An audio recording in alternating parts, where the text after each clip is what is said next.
தேவன் ஞானிகளை வெட்கப்படுத்தும்படி ஏன் பைத்தியங்களை தெரிந்து கொண்டார்? வேதவசன ஆதாரத்தின் மூலமாக நாம் பார்க்கலாமா? 1 கொரிந்தியர் 1:27 ஞானிகளை வெட்கப்படுத்தும்படி தேவன் உலகத்தில் பைத்தியமானவைகளை தெரிந்து கொண்டார். பலமுள்ளவைகளை வெட்கப்படுத்தும்படி தேவன் உலகத்தில் பலவீனமானவைகளை தெரிந்து கொண்டார். இந்த வசனத்தின் மூலியமாய் நாம் என்ன பார்க்கிறோம்னா, ஞானிகளை வெட்கப்படுத்தும்படி தேவன் உலகத்தில் பைத்தியமான நம்மை தெரிந்து கொண்டார். ஏன் அவர் ஞானிகளை வெட்கப்படுத்தும்படி பைத்தியமான நம்மை தெரிந்து கொள்ள வேண்டும்? இந்த கேள்விக்கான விடை நம் தெரிந்து கொள்ளாமே நம்ம சொல்லுகிறோம், ஞானிகளை வெட்கப்படுத்தும்படி தேவன் என்னை தெரிந்து கொண்டார், பைத்தியமான என்னை தெரிந்து கொண்டார், ஒன்றுமில்லாத என்னை தெரிந்து கொண்டார், இப்படி அநேக காரியங்களை சொல்றோம். ஆனா ஏன் தெரிந்து கொண்டார் தெரியுமா? பார்க்கலாம். அதற்கு கீழாக வசனத்தை வாசிக்கலாம். உள்ளவைகளை அவமாக்கும்படி உலகத்தில் இழிவானவைகளையும் அற்பமாய் எண்ணப்பட்டவைகளையும் இல்லாதவைகளையும் தேவன் தெரிந்து கொண்டார். அப்போ ஞானிகளை வெட்கப்படுத்தும்படி முதலாவது பைத்தியங்களை தெரிந்து கொள்ளுகிறார். இரண்டாவது உள்ளவைகளை வெட்கப்படுத்தும்படி பலவீனமானவர்களை தெரிந்து கொள்ளுகிறார். உள்ளவைகளை அவமாக்கும்படி உலகத்தில் இழிவானவைகளை தெரிந்து கொள்ளுகிறார்.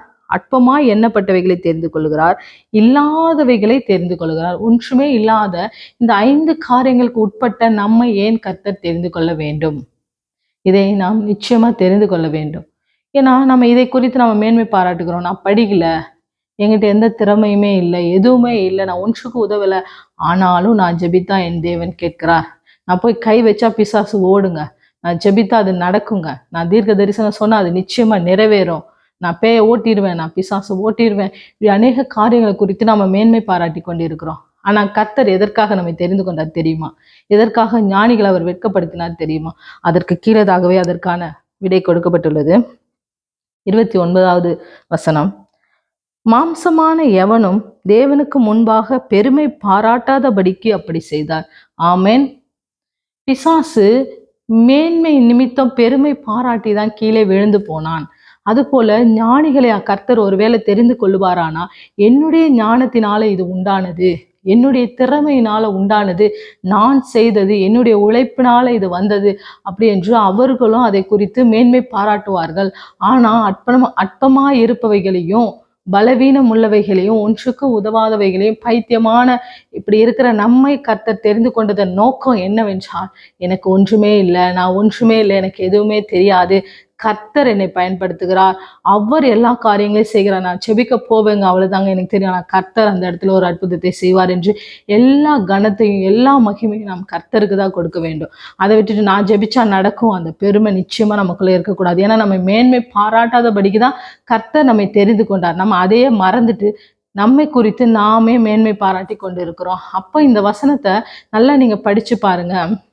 இந்த வசனத்துல தெளிவாய் சொல்லப்பட்டிருக்கிறது, நாம் மேன்மை பாராட்டாதபடிக்கு இருக்கிறதுக்காக தான் கர்த்தர் நம்மை தெரிந்து கொண்டிருக்கிறார்.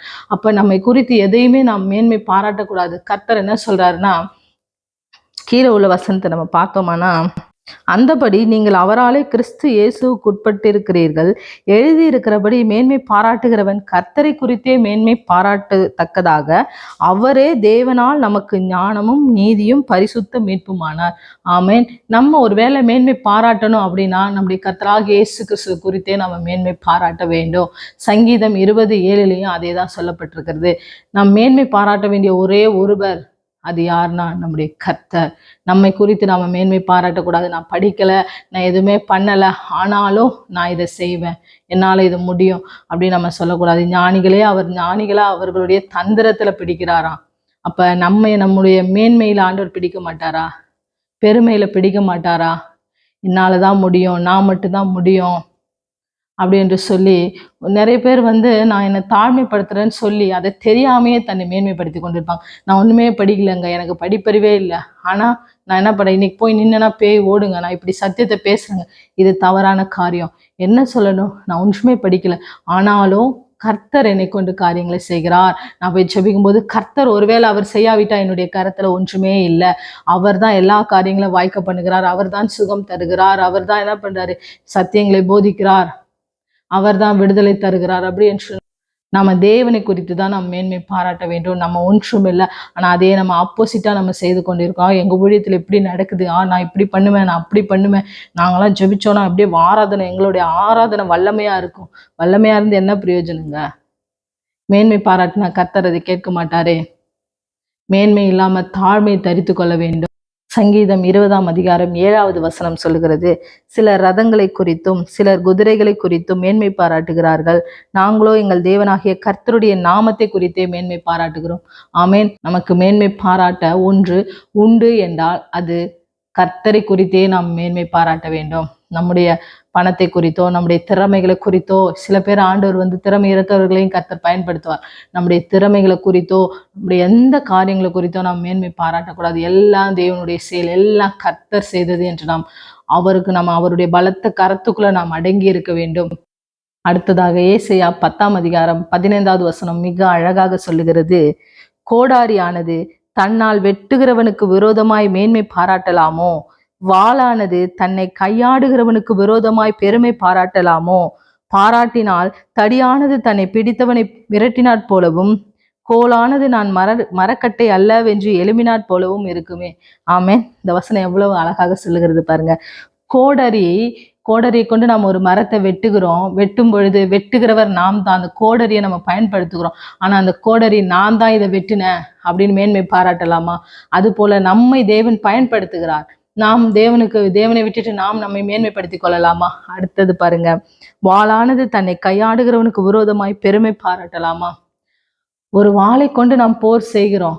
நாம் அதை இயக்குவதனாலதான் அந்த வாள் நம்ம எப்படி செய்கிறோமோ அந்த பக்கம்லாம் போய் எதிரியை வீழ்த்துகிறது. ஆனா அந்த வாள் இல்லை, என்னாலதான் இந்த எதிரி வீழ்ந்தான் என்று மேன்மை பாராட்டலாமா? அது போலதான் நாமும் மேன்மை பாராட்டக்கூடாது. அடுத்ததாக சொல்லப்பட்டிருக்கிறது, பாராட்டினால் தடியானது தன்னை பிடித்தவனை மிரட்டினாற் போலவும், கோலானது நான் மரக்கட்டை அல்லவென்று எழுமினாற் போலவும் இருக்குமே. ஆமென்.